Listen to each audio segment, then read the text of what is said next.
नमस्कार, आप सभी का स्वागत है मेरे चैनल सुधास टीचिंग स्किल में। और आज मैं आप लोगों को पार्ट्स ऑफ सर्कल बनाकर दिखाऊंगी कि सर्कल के कितने पार्ट्स होते हैं। सर्कल एक को हिंदी में वृत्त कहा जाता है और सर्कल एक सिंपल क्लोज कर्व है, यानी कि सरल बंद वक्र।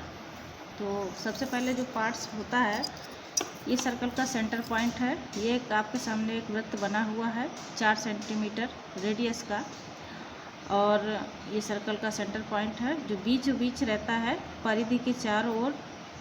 सर्कल की ये जो चारों ओर ये एक आपको एक डिस्टेंस दिखाई दे रही है, इक्वल डिस्टेंस। ये इसको परिधि कहा जाता है। इसको कहा जाता है सर्क्यूम,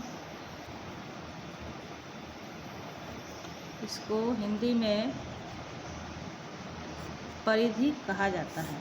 ठीक है, तो एक वृत्त के चारों ओर चली गई जो दूरी, बराबर दूरी देख रहे हैं, सेंट्रल पॉइंट के चारों ओर बराबर डिस्टेंस पे जब चली गई दूरी को, उस सर्कल का सर्क्यूम्फरेंस या हिंदी में इसको परिधि कहा जाता है।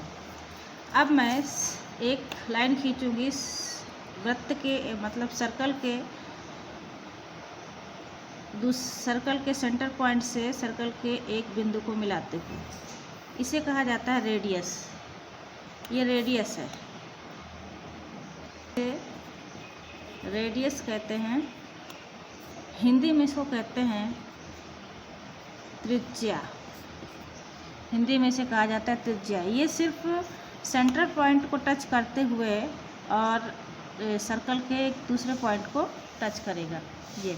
और अगर हम इसी रेडियस को सर्कल सेंटर पॉइंट से होते हुए, मतलब एक सर्कल के एक बिंदु से दूसरे बिंदु को मिलाने के लिए सेंटर पॉइंट से होना ज़रूरी होता है, गुजरते हुए एक रेखा खींच दी जाए, रेखाखंड, ये इस प्रकार से, तो हम इसे कहेंगे डायमीटर।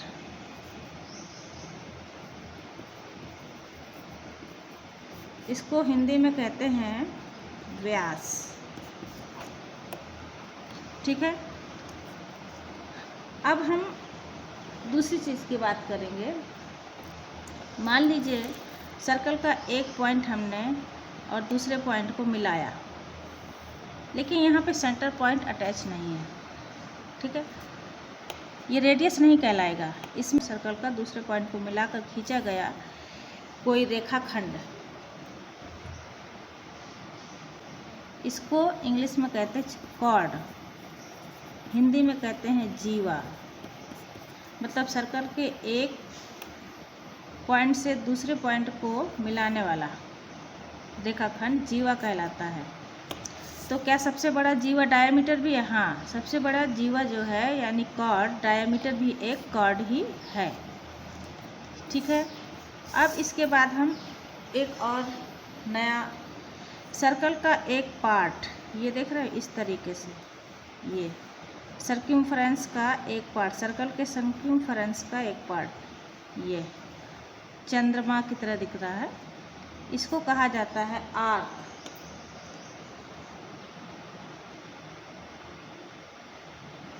इसको चाप भी कहते हैं। चाप, हिंदी में चाप, इंग्लिश में कहते हैं आर्क, हिंदी में कहते हैं चाप। ठीक है, एक और, अब हम आपको सर्कल के दूसरे पार्ट्स के बारे में दूसरे श्लोक समझाएंगे। ये मेरे पास कुछ सर्कल दिए हुए हैं, ये भी 4 सेंटीमीटर रेडियस के ही हैं, और मैंने एक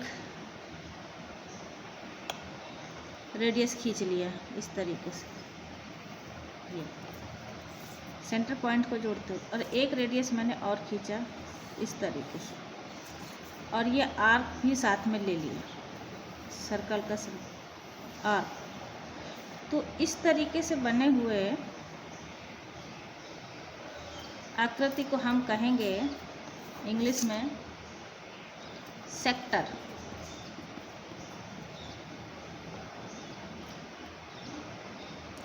सेक्टर कहते हैं। हिंदी में इसको पढ़ना बहुत आसान है। सेक्टर हिंदी में कहा जाता है इसको त्रिज्या खंड। त्रिज्या खंड इसलिए क्योंकि दो त्रिज्या और एक आर्क से मिल करके ये बन रहा है सेक्टर, उसको हिंदी में त्रिज्या खंड कहा जाता है। सर्कल का ये भी एक पार्ट। अब एक और पार्ट हम ये देखो, एक कॉर्ड बनाते हैं। सर्कल के एक पॉइंट को दूसरे पॉइंट से मिलाने वाला कॉर्ड, ये हमने कॉर्ड खींचा और साथ में हमने इसकी ये आर्क भी ले लिया, आर्क को भी जोड़ दिया, ठीक है। तो इसको कहा जाएगा सेगमेंट ऑफ ए सर्कल, यानी कि इसको वृत्त खंड कहा जाएगा। वृत्त खंड मतलब एक वृत्त या सर्कल का टुकड़ा ही इसको कहा जाता है। सर्कल के अंदर वाले पार्ट को इंटरनल और बाहर वाले भाग को एक्सटर्नल पार्ट कहा जाता है, ठीक है। अंदर वाला और ये बाहर। ओके, अब सर्कल जो होता है, कोई हमने किसी भी रेडियस का, जैसे कि देखो यहाँ पर मैं एक ये ले लेती हूँ कंपास, और इसमें पेंसिल नहीं है, मैंने पेंसिल लगाया मानो, और मैंने यहाँ से 4 सेंटीमीटर का नाप लिया, वो मेज़र लिया हुआ 4 सेंटीमीटर। ये देखिए 4 सेंटीमीटर इक्वल 4 सेंटीमीटर है, और मैंने इसको एक सेंटर पॉइंट में रखा और इस प्रकार से मैंने इसका सर्कल बनाया हुआ था 4 सेंटीमीटर का, इस तरीके से, ठीक है। इस तरीके से मैंने एक सर्कल बनाया। तो ये सर्कल जो है सेंटर पॉइंट से, देख रही है सेंटर पॉइंट है, ये जो है सेंटर पॉइंट, और इसके बराबर दूरी पर जो ये घेरा बना हुआ है, इसी को परिधि कहा जाता है, और इसी को इंग्लिश में कहते हैं सर्कमफेरेंस ऑफ द सर्कल। और अगर कोई एक लाइन सर्कल के ऊपर से जा रही है, इस प्रकार से लाइन जा रही है सर्कल के ऊपर से, ठीक है, तो उसको कहते हैं tangent. Thank you for watching. ये वीडियो देखने के लिए आप सभी का बहुत बहुत धन्यवाद।